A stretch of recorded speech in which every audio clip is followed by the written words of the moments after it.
Hello, I wanted to make a quick video on the box truck business.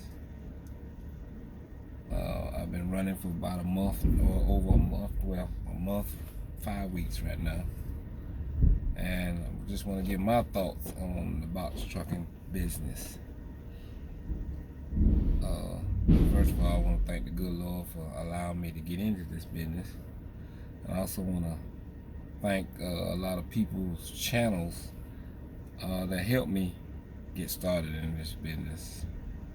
That would be the Box Truck Couple, Big Vic, WJ, Jay's Trucking, Entre Mike, Trucking from Scratch, and the Truck Insurance Channel. Well, I could tell you a little bit about myself. I've been a CDL driver, Class B, for over 15 years, and I was a drywall guy, delivering drywall and construction materials until I had an injury and I had to let it go. And I took a year off when the pandemic hit. I was out of work for a year, and then I really wanted to get into the dump truck business, and I set up my LLC 2 years ago. I set that up in my DOT number and my EIN and all that stuff. I had that for 2 years, but I never did anything with it because I was still working, and then I had the injury, and then the pandemic hit. So earlier this year, I decided to go ahead and go to work, and I tried to go into the dump truck business. And I got on with a company, and I worked there for 6-7 months. And what I realized about the dump truck business was, well, one, when it rains, you don't work.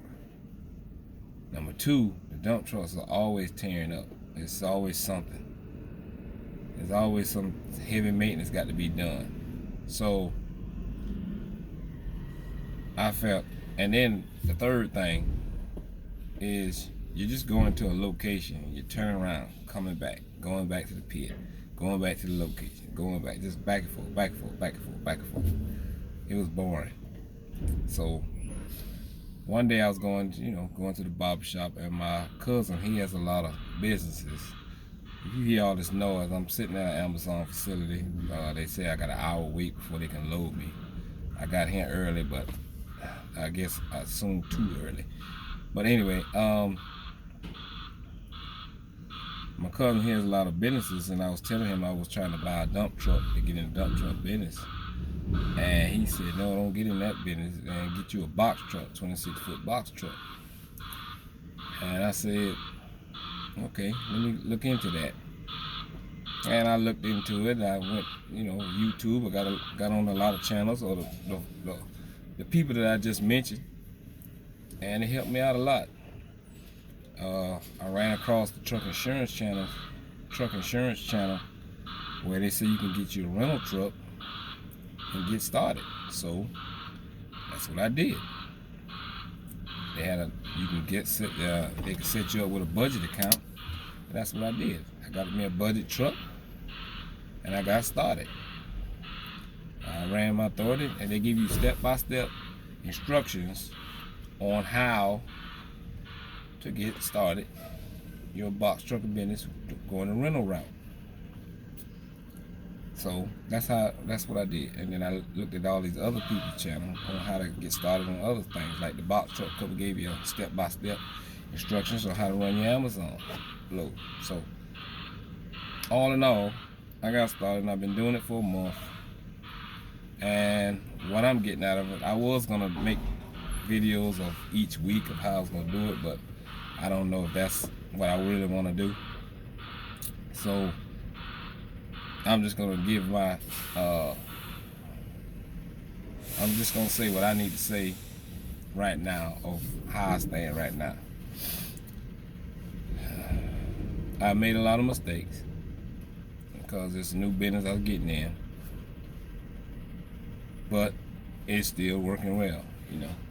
I made a lot of mistakes in my first week of, number one, my authority did not activate the way it was supposed to, or the way I was, and this is nothing against anyone or what they say, because the truck insurance channel says, you know, wait 19th day and then pay for your insurance and your authority should go active. Well, I did that and it didn't go active on the 21st day. It kind of went active on the 25th day. So I had a rental truck sitting there for a week and couldn't run it. So it's nothing against them. It just, that's what happened. So I would say, so you'd avoid that mistake, I would say get the insurance on maybe the 15th day and the truck on the 15th day. Or if you can find out some kind of way of paying for that without actually getting the truck, do that. Another mistake I made was, you know, everyone says go to RTS, which, okay, now let's go to RTS Financial for the factoring. Well, RTS application, you have a spot on there to put for your insurance. Well, I didn't have insurance because I was waiting until the 19th day. So I could never fill out the application to put the insurance information on there.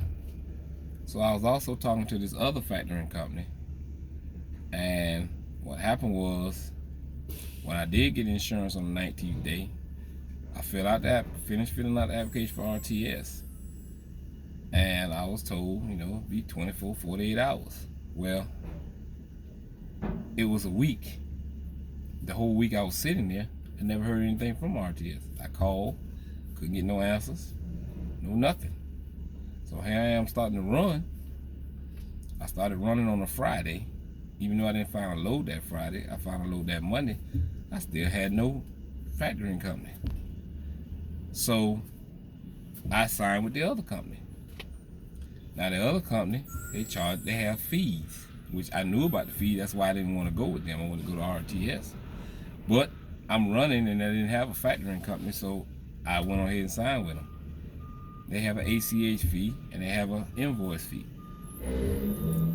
So, and it's a 1-year contract. Now I can probably get out of the contract, but I have to pay. So I'm just gonna ride it out for a year. But another thing is, if I don't have to use them, I ain't gotta pay them nothing. So that's simple as that too.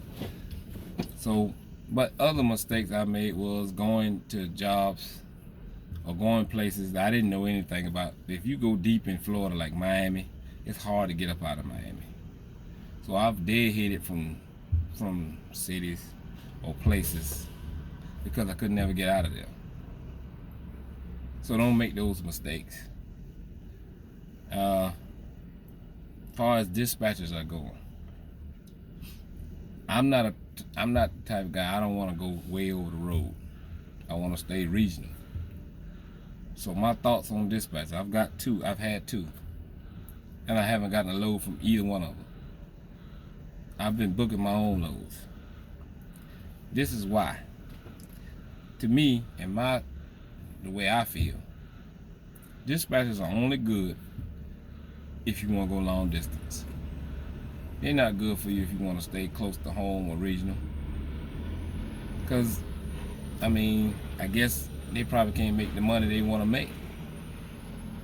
So you can just book yourself. You can book the loads yourself. With the new authority, you can book the loads yourself.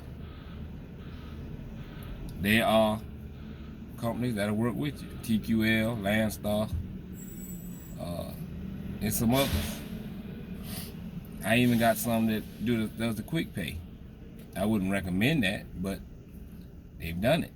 They paid me. So you can run the business. You can book your own loads with a new authority. As far as Amazon is concerned, I like Amazon. I don't really like the getting up in the middle of the night part, but I mean, it's Amazon. I have no problem with the loads. And furthermore, I got a budget truck, no lift gate. I'm supposed to have a lift gate. I did a mothership without the lift gate. I got a ramp, so that's what I'm using. If I had to use the ramp, I use the ramp to get the stuff down. Run the pallet jack right down the ramp. It works either way. So you can still do stuff, because it's hard to find trucks with a lift gate. Now I'm in the process of trying to purchase my own truck, and I'm also in the process of trying to hire. So I got a lot of people that wants to sign with me or work up under me. So I'm in the process of all of that too. So that's just my thoughts on the business. It's a good business. I like the freedom of going and coming when I feel like it. So that's my short video. I hope you like the content, and if you do, I'll keep it coming on telling on my journey in the box truck business.